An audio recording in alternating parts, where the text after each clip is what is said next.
Okay, I guess it's been 5 or so minutes. We can get started now. So I guess hello everyone. Thank you for taking your time to attend our session on OpenCV. Uh, and I think in the past month or so, there's been a lot of interest in how we do our detection. I think it's pretty unique compared to most of the teams who are doing detection of limelight, which we'll go more into. Yeah, so first we'll have a team intro, and then yeah, we'll dive into the topics and the content that we have prepared.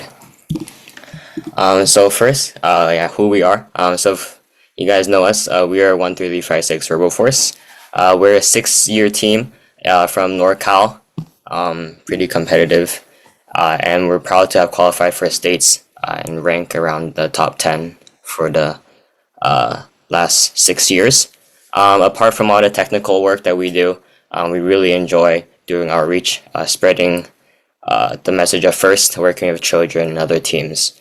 And our mission is to inform and inspire the next generation of engineers, and we really love doing that. So the agenda for today, we already did the team intro.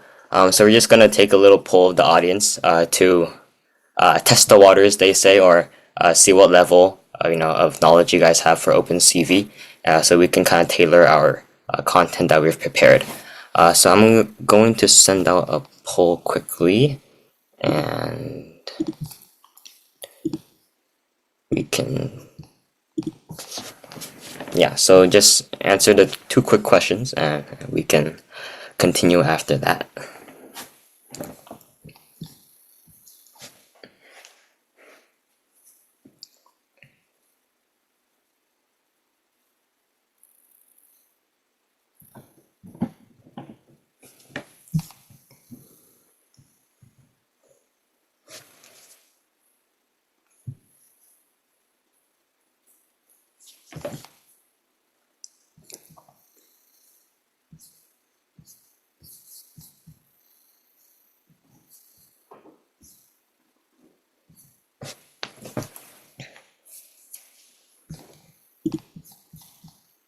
Okay, thank you. So it seems like we have a variety of beginners and people who are pretty knowledgeable about OpenCV, which is pretty good. So I think we'll go now to a brief, robot design, why we chose to use this OpenCV solution that we did, and then I'll hand it off.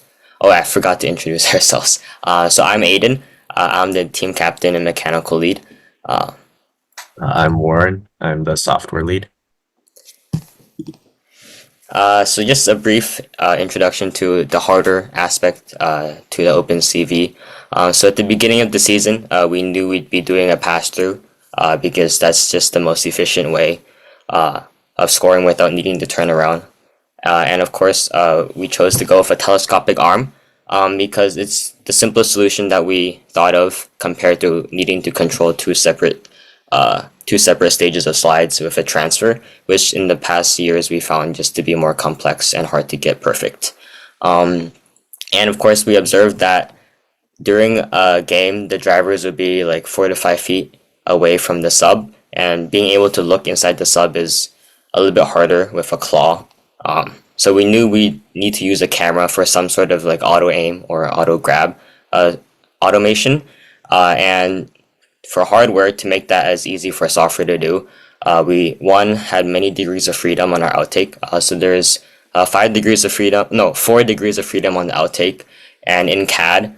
When we're like figuring out like the spacing for all of our mechanisms, you can see in the bottom right here. We knew the FOV of our camera, so we made sure to space out our claw and everything that we use to power the claw, so that it doesn't interfere in the FOV of our camera, limiting the amount of the area that our camera can see. So now I'll hand it off to Warren. So some of the topics that we'll be discussing for OpenCV is how we detect contours, how we convert those contours to a measurement that our navigation can use, and also why we chose a camera versus a blind light.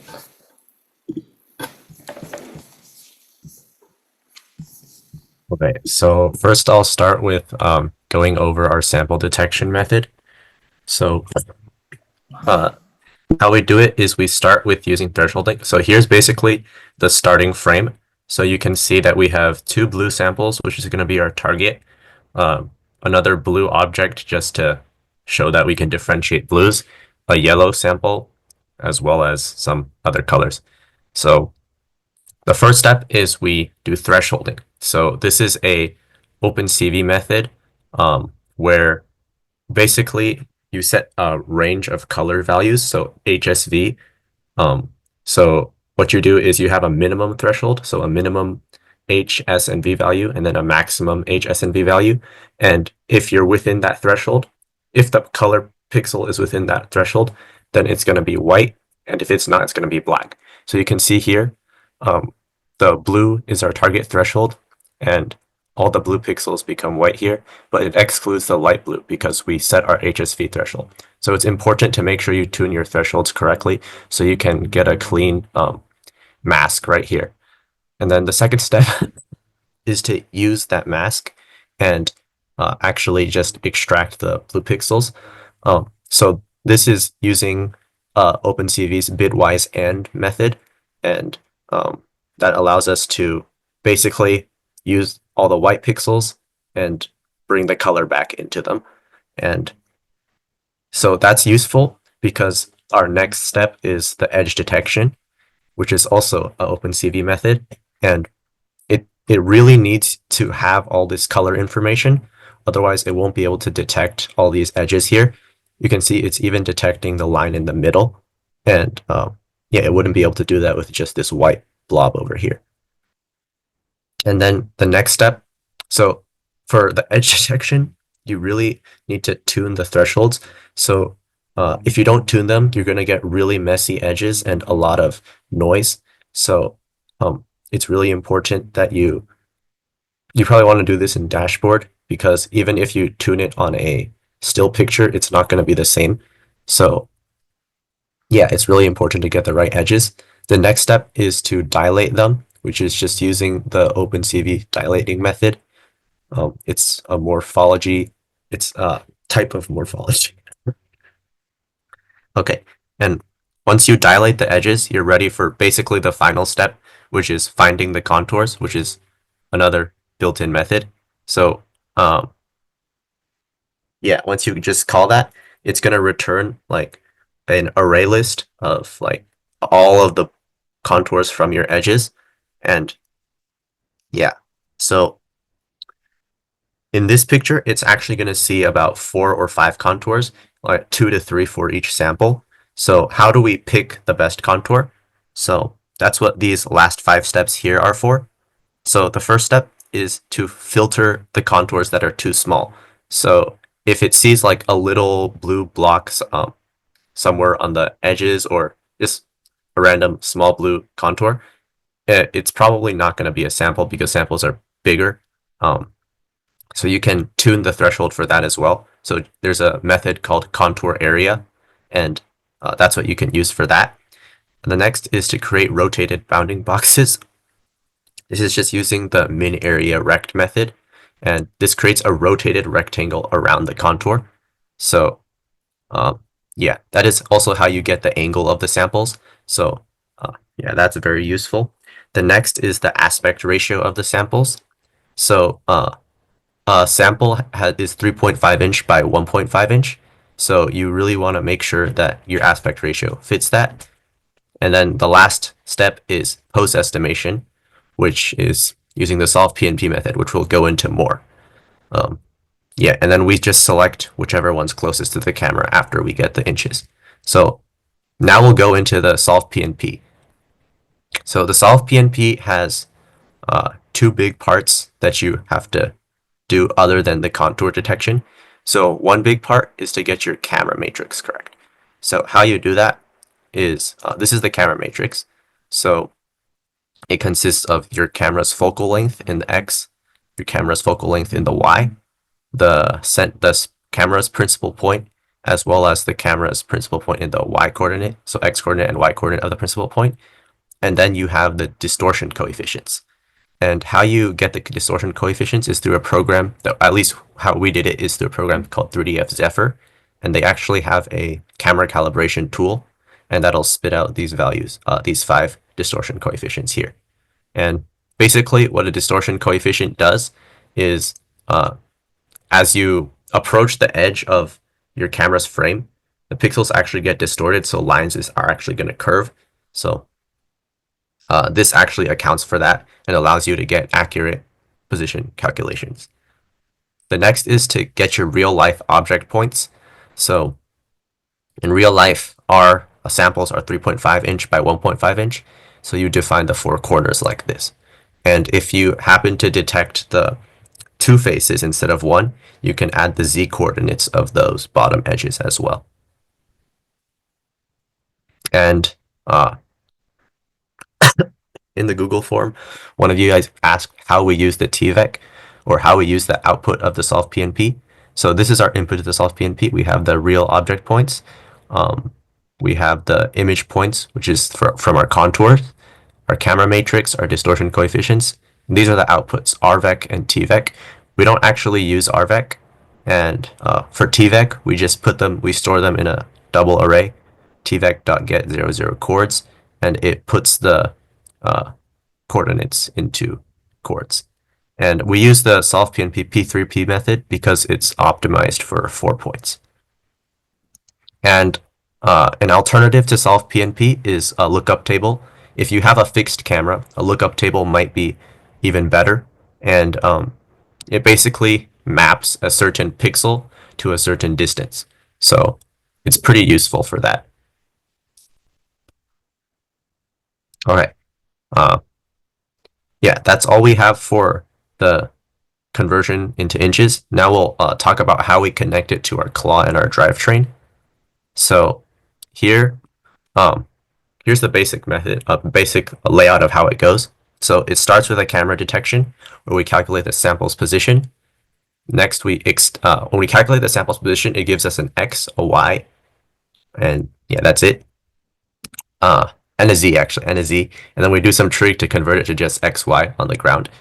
And then for the x, we extend our arm, and then for the y, we strafe our robot, and the angle, we rotate our claw. So another way you can do this is by turning the robot instead of strafing, but we thought it would be simpler this way, and it is more effective for our design to extend for x and strafe for y. So here, we detect the sample, we extend our claw, and we strafe our chassis, and then we verify if it's under, and then if it is, we lower our arm and we grab. You can skip this step if your tuning is good enough, and so recently we have started skipping this last step. And here's how we do it in the code. So we calculate you might notice that Pedro pathing, their coordinates are not like relative to whatever your robot is right now. It's relative to whatever you set it at the start. So we rotate it. So here you can see the, where is it? Okay, it might not be here, but we rotate our rel vect, which is calculated here by, we just rotate it with the dot rotate vector function, and it goes to the right angle. And here is just how we call the Pedro pathing and our arm extension. So now, yeah, we can see how it works here. So in the 4 submersible cycles, it's going to be using the auto grab.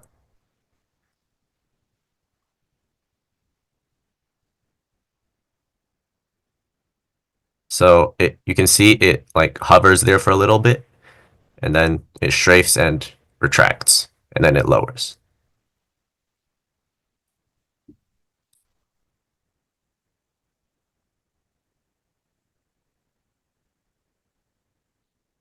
Okay, and we use it in both autonomous and teleop. So in driver controlled, we can also have access to this. And if you want to optimize the detection time, what's best to do is to use lower resolution.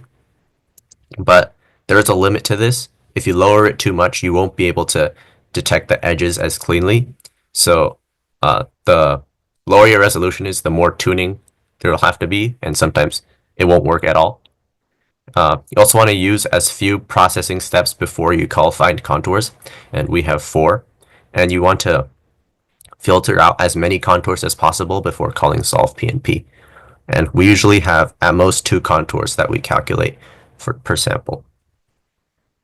Okay, now we'll talk about why we chose our camera instead of a limelight. So the biggest reason is for that our camera has something called a global shutter. So a regular camera has a rolling shutter, and basically what that means is it scans through each line. So you can see here is actually last year with the Logitech C270.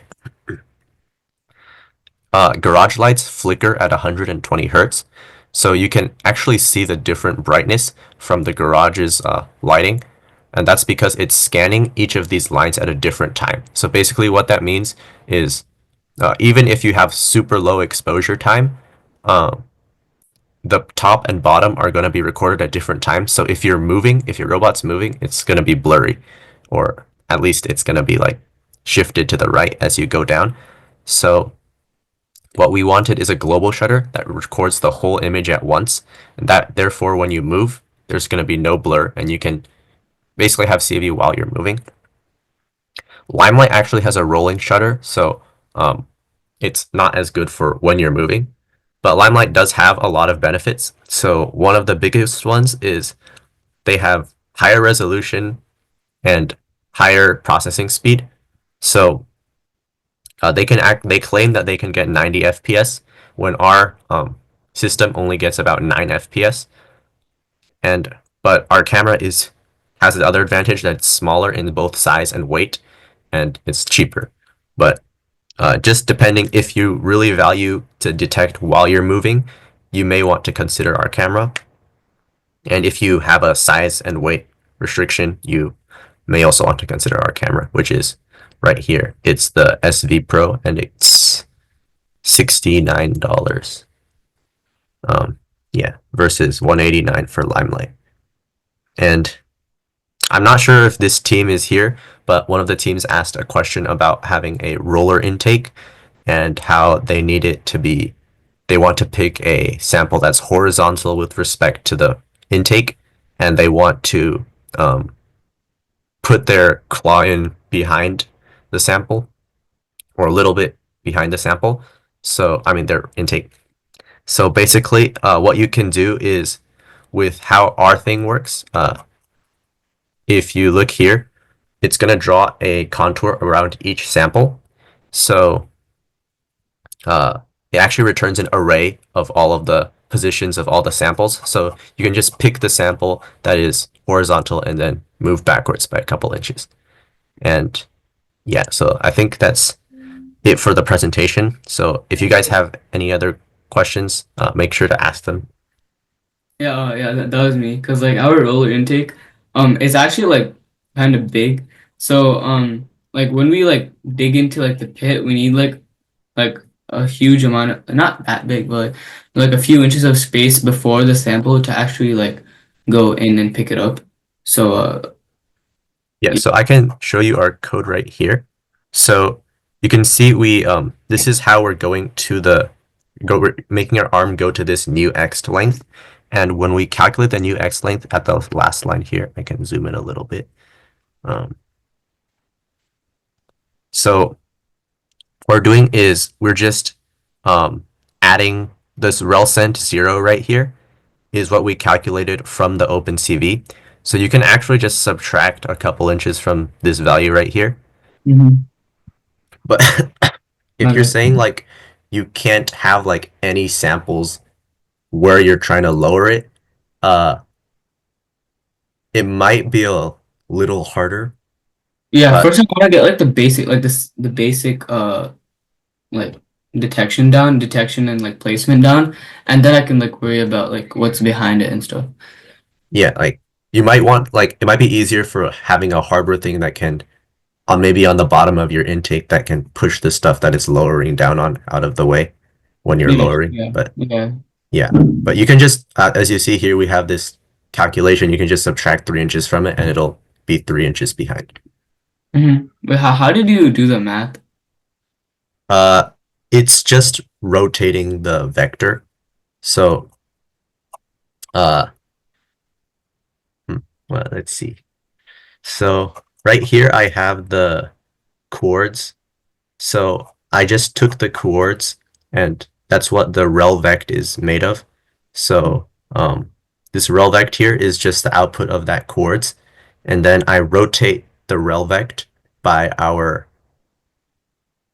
Well, I just take the y coordinate of the rel vect, and that is just how much you need to extend. And then for the strafing, Pedro pathing has it in global coordinates, so you have to rotate it by the robot's current angle, and then that's that's it. Well, you have to rotate what by the robots? You have to rotate the x coordinate by the robot's current angle. So, um, let's see. Is there a way to annotate? Okay, so imagine this is your robot. Uh, let's say this is the xy coordinate plane, Okay. and then your robot is facing this way. Okay. So it detects that a sample. Let's put the sample. Let me. Okay, it detects the samples like right here. So it's gonna say it's x inches. Let's say 5 inches forward and 6 inches to the right. Oh, okay, To okay. translate into Pedro's, the 5 inches forward, you can just do your arm extension, but the 6 inches to the right, you have to rotate by the robot's current angle. So you have to, Wouldn't you because just like strafe to the right? you could, but I think in Pedro that's a little more annoying. But we calculate the x here and the y here. That is equal to that amount of strafing just by rotating it. Oh, okay. So you just rotate the whole robot. And the robot's not rotating. You like calculate the x inches and the y inches that make up this 6 inches. So that's maybe like 2 and 4. And then we tell Oh, okay. Pedro pathing to go to that coordinate. Just the hold point method in Pedro pathing. Oh, okay, okay. Okay. So assuming that uh, assuming that I have like all of this like space, like to make it go fully to the right, that would still work, right? Yes. If your robot's gonna be outside the sub, so you likely do have the space. Like at least for us, we almost always have the space unless the sample is like right next to the wall, to the side of the sub. Oh yeah. No, but plus like yeah, you're trying to not do that because you're like kind of minimizing the amount of time it takes and stuff. Because like Yeah, you also want to pick the closest sample, so that's the last step in our thing. yeah, yeah. Yeah, so usually you only have to strafe about 2 or 3 inches at most. Oh, okay. So okay, yeah. So I have another question. So like you guys said, like in the 3DF Zephyr thing. So Yeah. I actually did my calibration on that like a few days ago. Okay. I got my values and everything, I outputted everything, but I don't remember doing this like you see how you did like times FCL and stuff, like focal length. Is that focal? Oh, yeah. So yeah, that's some of the crugy things we did in our code. So basically, um, it wasn't working like perfectly. Now our FCL is 1, but we wanted to. We were thinking maybe the focal length was tuned wrong, so we just multiplied it by a scaling factor to say Oh, if you increase the focal length, what happens is um, it just makes all of the things further away. So if you want to tune, like if you think it's like returning inches that are too small, you can make the FCL greater than 1, and then it'll go further. It's basically oh, just how we account for any error. oh, okay, okay. But then now you fixed it. Yeah, now after we recalibrated, FCL is 1 again, so it's still, we just left it in there because in case something goes wrong again, maybe. Oh, okay. Yeah, because I got like a really, really low like pixel error when I did my sorry, read projection error thing. Yeah. It was really low, so I assumed that the calibration was right. But then when I plugged in my like kind of weird math, it didn't really work. So uh yeah, plus I Um, remember doing this like camera matrix stuff and like the dist coefficient. Like I don't remember doing that, so that's what I was kind of confused on. Oh, the whole point of the calibration is the dist coefs. So I think it is just in part of the camera calibration's output should be the dist coefs. Oh, really? Okay. Yeah, I should look at like the picture I took when I did that. Yeah, it's the most important part of this stuff. Like Oh, the really? focal stuff is something you can usually find in the website of the camera, but yeah. And then the coefficients are like the most important part. Yeah, you can see this in this piece of code here, the SolvePnP, the dist coefs are the fourth parameter. So it's Oh, okay. the yeah. Okay. Yeah, let me take a look at that.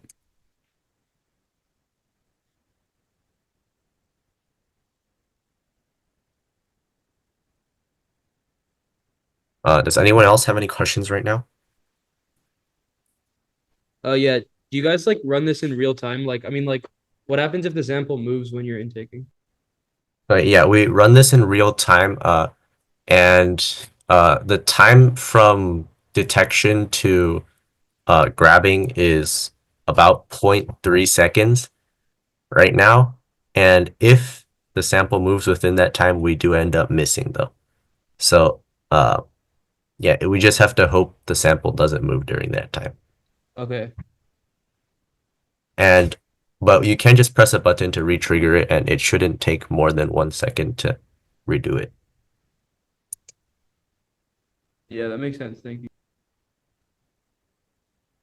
I have a question. So, what if the robot is moving, during that, like, can you run it while the robot is moving, or do you have to be stationary in order to do the detection?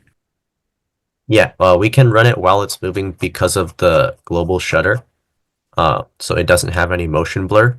But um, if your resolution is too high, there's gonna be some processing time, which is gonna be like uh, it could be up to like 300 milliseconds, and you'll have to account for that in your code by having some position history and yeah, just making an offset for that latency time.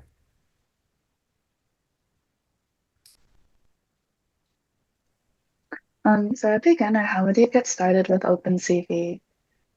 Okay, for beginning with OpenCV, um, there's this link right here that has all the all the different contour detection methods.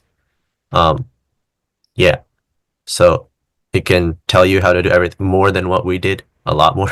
So yeah, I can put it in the chat. So I found my radio distortion bronze model thing. Okay. Um, so it's just like, do you just plug in the K1, K2, K3? There's 5 values that there should be. Oh yeah, K1, K2, K3, P1, and P2. Yeah, I think it's labeled which order there is, but Yeah, but it's like in the it's in the decimals, like yeah, like you can look on my screen. It's also in the decimals. So yeah, it's like 0.064821, like as per my thing. yeah, even if they look small, they're not actually small. Like they're pretty big. Yeah. And then you plug in all of this and then okay. And another thing that you might be experiencing is the four corners of your contour might not be sorted in the right order that match up with the object points. So I think a lot of the time that we spent was on making sure that the four corners of our contour are in the right order before we put it in. How did you do that? We wrote an algorithm to calculate which one to basically sort them in a clockwise order and also sort them with a short edge first. Um, I don't know how to explain exactly how we did it, but I can try to look at the code real quick. Do you just do like the like in a clockwise order, like you just like locate one and then make it so it first it picks the one that's like the lower left and then the upper left, that kind of thing, like as per the coordinates. I kind of forgot. Let me just look at it again. Alright.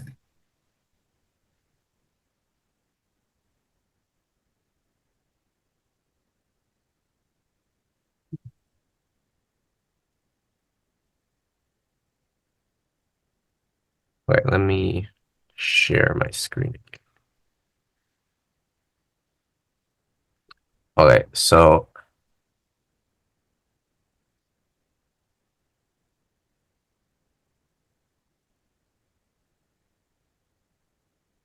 how we determine if it's clockwise is we take the cross product of the distances between them, and that'll, Oh, if it's greater than 0, then the angle between them is counterclockwise, or otherwise it's not.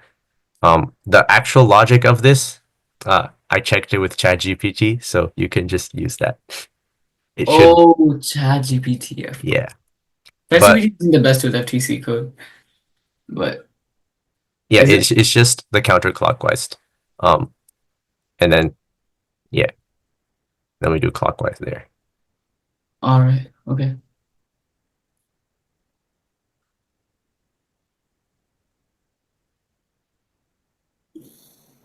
Any other question? Oh yeah, I have another question. So does it matter where you mount the camera? Like, for example, if you mount it on a claw, won't it be rotating?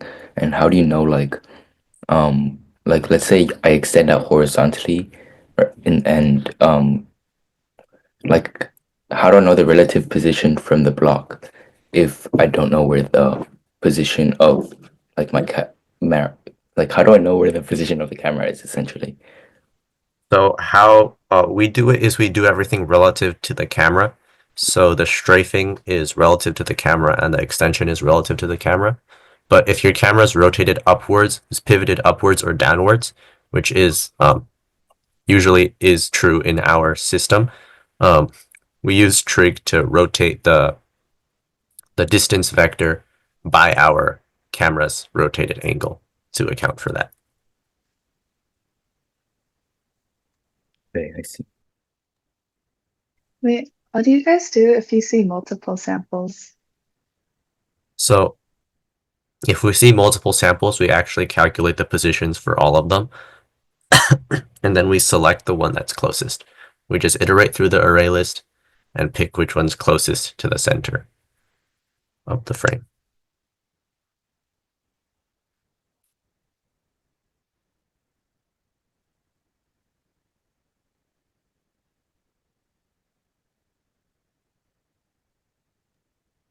So for the camera, does your field of view get obstructed by where you mount it? And like, could it work with a very small field of view? And how would it change, like if you change that field of view?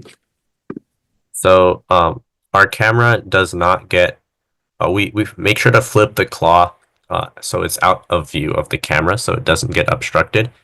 And our camera's FOV is about 120 degrees. So we can bring our camera as close as 4 inches away from the top of the sample, and it can still see like about a 6-inch by 10-inch square. So a rectangle, I mean.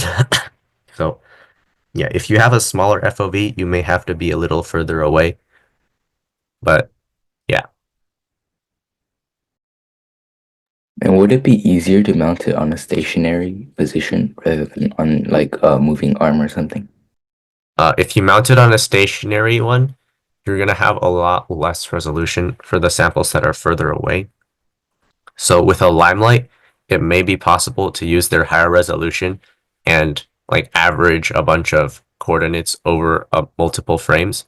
But with our camera, we can't do ones that are too far away, but you can still detect the ones that are closer to the edge of the sub or closer to your camera.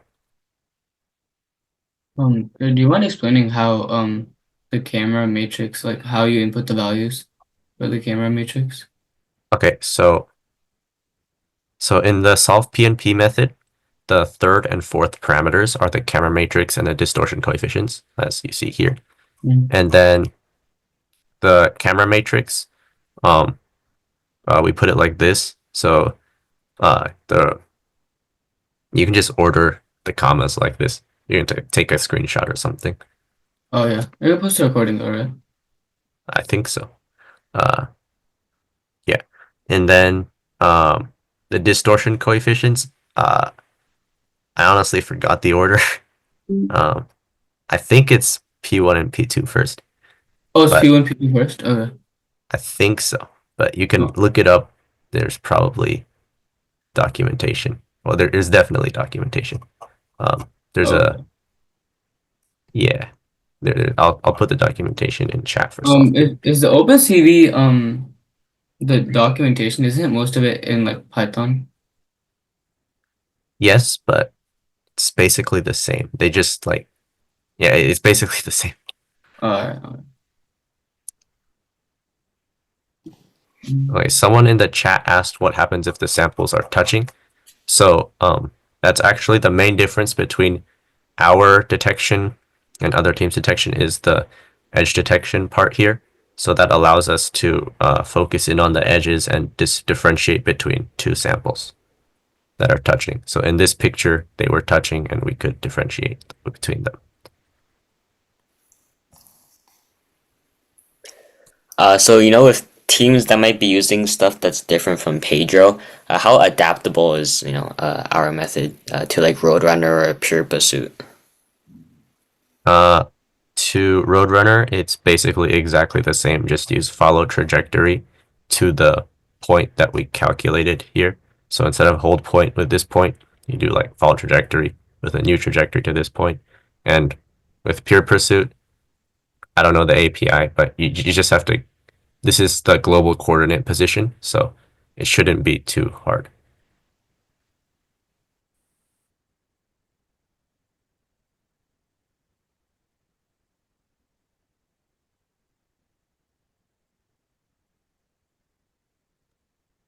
Any other questions?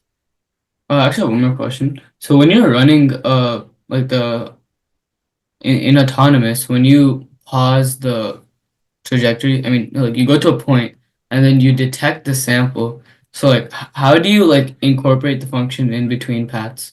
Actually, no, I use Roadrunner, so I don't know how you did it for Pedro. Okay, so we have our own function scheduler that we wrote. So, but basically, in principle, you can have something similar to a while loop in between them that is checking, just keeps calling your thing until it sees something. So, let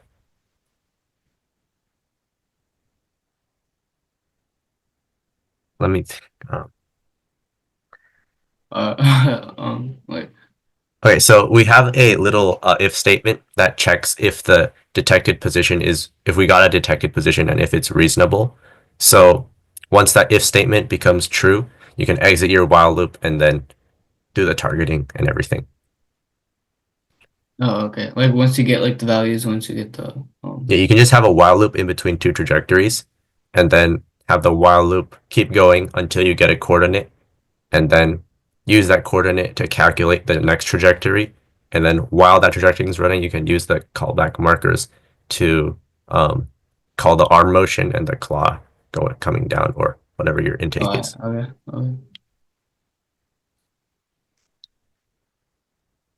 Hey, why don't you guys try to do like an active intake with color detection, because the color detection and contour detection seems kind of complicated. We didn't do active intake because we wanted a really deterministic intake and we didn't want to deal with a transfer because usually the active intakes need a transfer. And we just felt like with a CV system, a claw would be fastest or similar speed. I think the only team that we saw that didn't need an intake, I mean a transfer and like they did active intake was MSET cuttlefish or something. They kind of Yeah, just yeah. it was a I don't know what to describe it. Yeah, you mentioned 3.5 inches by 1.5 inches. So isn't that only possible when you're looking from top down? And let's say I'm looking from the side or at a particular angle, how would I know that those contours or those edges are 3.5 by 1.5? Okay, yeah, so here, if we were looking for yellow samples, it would actually see these two corners. And if you're looking from an angle, it'll also have this sort of view, even if the samples are completely on the ground. So we actually have other RL object points. So this is the object points for the base case. And we have another case where we also have minus 1.5 for the z coordinates for two of the edges, two of the corners. And what we do is we change the RL object points here with those. And how we detect that it's the case is in our filtering. When we filter the aspect ratio, we also have another case for the thresholds for the case where we see the bottom two, as well as if you're looking from the other angle, you'll see the other two corners instead. And we have cases for all three of those. And yeah.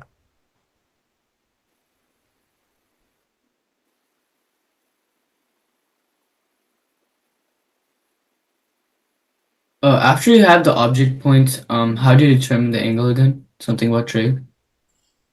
Oh, you mean the rotation of the sample? Oh yeah, yeah, yeah. Yes, so the rotation of the sample. So when we're enforcing the aspect ratio, we create min area rects, which are rotated rectangles that fit your contour, the four corners. So whatever the angle of your rotated rectangle is just the rotation of the sample. So here, you can see this is like not a rectangle. The rotated rectangle would be like a bigger, slightly bigger rectangle that encompasses all four of those points. And that one, the angle of that, which is part of the is part of the rotated rectangle data structure. One of their things they store is the angle, so you can just get that. Oh, okay. Where do you mount your camera? Yeah, Aiden. Yeah. Our camera. I can show a picture again. Here. Okay. So our cameras. We chose to mount the camera right behind our claw because that gives the most realistic image from the claw's perspective, so we can be as accurate as possible. And it depends on like what type of like system you have for like grabbing. But for us, we made sure that we could optimize like our forward extension, but also be able to like keep out of the camera's FOV. So you can see like we're using a cone here in the CAD to make sure it doesn't interrupt. Oh, okay. Yeah, because our camera's in like a really like static position. So like the robot, it's like mounted onto the robot, it's not on the arm. So samples are kind of at like a distance Mhm. when we're trying to detect them. So how do you go about that? Wait, can you repeat that again? So our like our camera is like mounted in like a really like static position on our robot. It's on the robot, it's not on like the horizontal extension. So how do you like go about like doing that when it's Okay. not on? So we don't have too much experience with this part, but I know a lot of teams use homography, which kind of rotates your aspect ratio, so it's similar to if the camera was having a bird's eye view. You could use that and have a sort of lookup table. Might be easier than SolvePnP. SolvePnP may I'm not sure how well SolvePnP would work with homography, but if you're using completely R method, then what you would mainly have is the case where you see the samples, the bottom and the top, the two faces. So these two faces, like this yellow sample here, and that's gonna be you're gonna have to have your object points as two of the z coordinates are lower, and that way it should still work. So like it'd be negative 0.75 and negative 0.75 there. Okay. I think I might need to find like a solution to put it on the horizontal because I'm not trying to deal with this. We actually still deal with this even if we do it our way, so Really? it shouldn't be too bad. Oh, okay. Okay. I think most teams that do have it like solidly mounted on the robot use like the limelight, right? Yeah, it gives you more Parameters. processing power. So you can do a lot more stuff with it, or you can use more complex processing. I don't think Limelight needs to deal with like intrinsics and stuff, What's intrinsic? like the focal stuff. Oh, so they probably just have that part built in then. Yeah. But you still would have to like do the edge detection and stuff, Oh yeah. and solve PNP unless they have something else there. Yeah.